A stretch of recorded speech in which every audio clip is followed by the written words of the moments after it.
Create করেছি যে তোমাদের আসতেই হবে।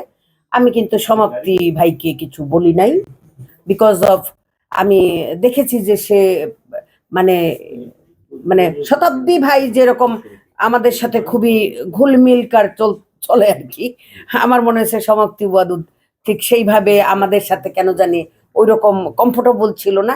এজন্য আমার মনে হয়েছে যে উনি হয়তো এখানে এসে কমফোর্টেবল নাও হতে পারেন, কারণ যেহেতু ওনারা নাটকে কাজ করেন, আমিও নাটকে কাজ করেছি ৯৬ সন থেকে। আমি তো ৮২ সন থেকেই টেলিভিশনে কাজ করি, কিন্তু আমি ৯৬ সন থেকে নাটক বানাই এবং অভিনয়ও করি।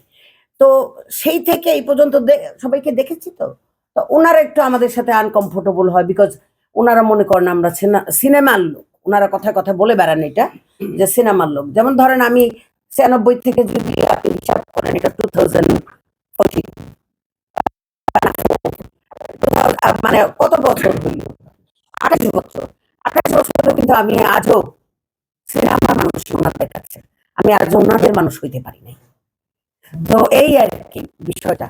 তো আমি ২৮ বছর, আমি শুনেছি ১২ বছর একটা বাড়িতে থাকলে, আগে নাকি এরকম একটা সিস্টেম ছিল, একটি ভাড়াটিয়া যদি ১২ বছর একটা বাড়িতে থাকে তাহলে তাকে মানে সেই বাড়িটি তার হয়ে যাওয়ার একটা সম্ভাবনা থাকে, এবং সেই ওইটা নিয়ে একটা কোর্টে গিয়ে লড়তে পারে, কারণ সে দখল সূত্রে মালিক।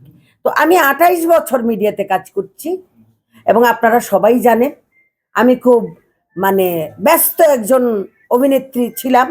মাঝখানে আমার নিজের পারিপার্শ্বিকতার কারণে আমি একটু অভিনয় থেকে খুব একটা দূরে ছিলাম, সেটা বলা যাবে না, ইত্যাদিটা আমার রেগুলার করতে হয়েছে। আর দুই একটা কাজ করেছি বিকজ অফ মাই মাদার।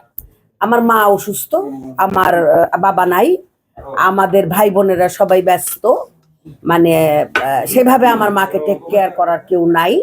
আমার মাকে আমি টেক কেয়ার করি। আমার মার পা ভেঙে গেছে, ডান দিকের পাটা উনি ওয়াশরুমে যেতে গিয়ে ভেঙে গিয়েছিল, এবং উনি মেন্টালি একটুখানি ব্রেনের মধ্যে একটু প্রবলেম হয়ে গেছিল, মানে সে কাউকে চিনতো না। যেমন কেউ আসলে তাকে কমপ্লেন করতো আমার আম্মা, দেখো আমার ১ মাস ধরে বাদ দেয় না। তো সেই কারণে মনে করেন যে আম্মার টেক কেয়ার করতে গিয়ে আমাকে অনেক কাজ ছেড়ে দিতে হয়েছে। এখন লোকের একটা ধারণা হয়ে গেছে, অনেকেই মনে করছেন যে আমি বোধহয় অভিনয় ছেড়ে দিয়েছি বা অভিনয় করছি না। আসলে কিন্তু তা না। আম্মাকে আমি ২টা বছর সময় দিলাম, কারণ ওনার পেটে হয়েছি, উনি আমাকে লালন পালন করেছেন, ওনার প্রতিও তো আমার কিছু দায়িত্ব থাকে। এখন একটা লোক পেয়েছি, বাড়িতে পাঠিয়ে দিয়েছি আমার আম্মাকে। এখন আবার আমি নতুন করে কাজ শুরু করছি, যেমন আমি বৈশাখীর একটা বিরাট সিরিয়ালে কাজ করছি, ওটার ডিরেক্টর রোমান রুনি, এবং আরো কয়েকটা সিঙ্গেল স্ক্রিপ্ট বাসায় এসছে, আর ইত্যাদি তো যথারীতি আছে।